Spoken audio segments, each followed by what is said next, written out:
Hello friends, आज के इस वीडियो में हम मणिपुर में जो हिंसा हुई उसके बारे में थोड़ा डिटेल से जानकारी लेंगे।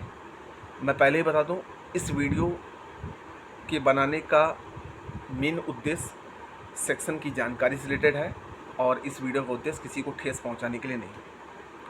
तो सबसे पहले हम जानते हैं कि हमारा संविधान का अनुच्छेद 311 का सी जो है उसके तहत मणिपुर की पहाड़ी जनजाति को विशेष दर्जा मिला है। और वे विशेष दर्जा किस जनजाति को मिला है? कुकी और नागा जनजाति को। लेकिन ये विशेष दर्जा मेइतेई समुदाय को नहीं मिला। ठीक, मेइतेई समुदाय को नहीं मिला। तो कुकी और नागा जनजाति के सदस्य जो मणिपुर पहाड़ी में रहते हैं, जिन्हें भारत के वंचित समूह माना जाता है, मेइतेई ने उन लोगों को उनके लाभों के संभावित विस्तार का विरोध प्रदर्शन किया। क्यों किया? क्योंकि वह एसटी में शामिल होने की मांग कर रहे थे।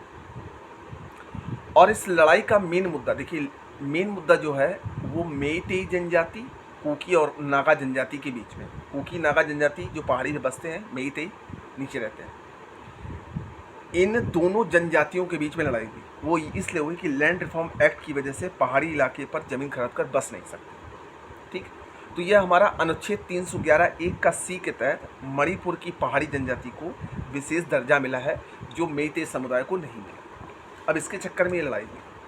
अब लड़ाई हिंसा ऐसी हो गई कि मेइतेई जनजाति ने कुकी और नागा जनजाति के महिलाओं को निर्वस्त्र करके घुमाया।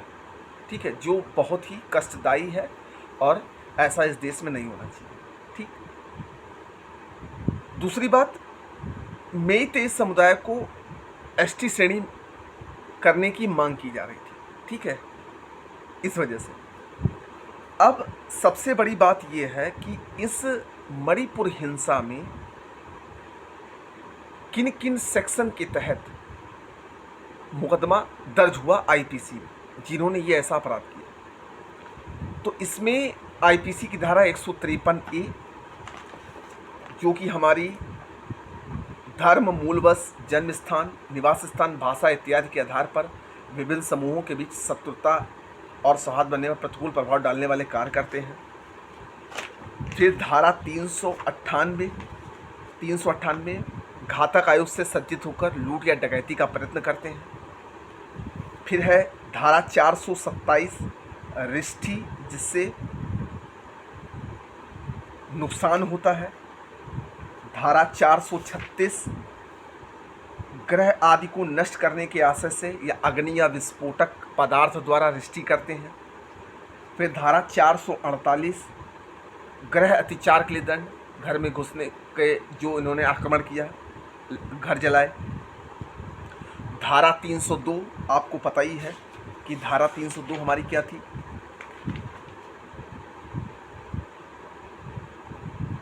हत्या के लिए दंड है। 354 स्त्री लज्जा भंग। 364 जो हमारी थी वो थी हत्या करने के लिए अबडक्शन या किडनैपिंग, जो 2 स्त्रियों को नग्न करके घुमाया उन्होंने। धारा 326 हमारी खतरनाक आयुधों या साधनों द्वारा स्वेच्छा से घोर उपीत करना, अपनी इच्छा से किया गया। 376 सामूहिक बाल संग मतलब बलात्कार। और धारा 34 सेम इंटेंशन से किया गया। ठीक है, और आर्म्स एक्ट का सेक्शन 25(1) का सी, ये भी इन पर लगी। और ये सेक्शन ये कहता है कि ऐसा व्यक्ति जो हथियार या गोला बारूद को अपना रखता है और इस भीड़ में शामिल होता है, उस पर धारा 25(1) के सी के तहत 3 साल या दंड, अगर खतरनाक है तो 7 साल तक की सज़ा होगी। अब देखिए क्या है कि आर्टिकल 355 अनुच्छेद 355 के तहत केंद्र ने अपने हाथ में कानून व्यवस्था ले ली है। अनुच्छेद 355 ये कहता है कि जब राज्य के द्वारा कानून व्यवस्था नहीं संभाली जाती तो केंद्र उसे अपने हाथों में ले लेता है।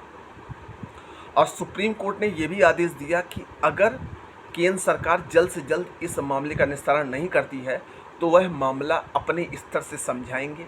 ठीक है, और जो दोषी हैं उनको कतई बख्शा नहीं जाएगा, उनको मृत्युदंड की सज़ा दी जानी चाहिए और उन पर घोर से घोर अपराधों के तहत उनको अधिक से अधिक कठोर सज़ा होनी चाहिए, ताकि ऐसा दोबारा कभी भी ना हो अपने देश में।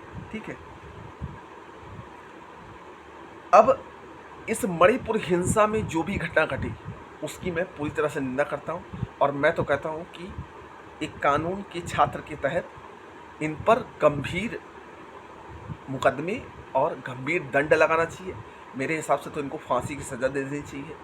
अब सरकार क्या करती है कानून व्यवस्था का, अब देखिए वहाँ के राज्यपाल ने तो शूट एंड साइट का ऑर्डर भी दिया है कि अगर ऐसे कोई लोग मिले जो भीड़ में शामिल हैं और ऐसी हिंसा करने के लिए अग्रसर होते हैं तो उनको तुरंत देखते ही गोली मार दी जाए।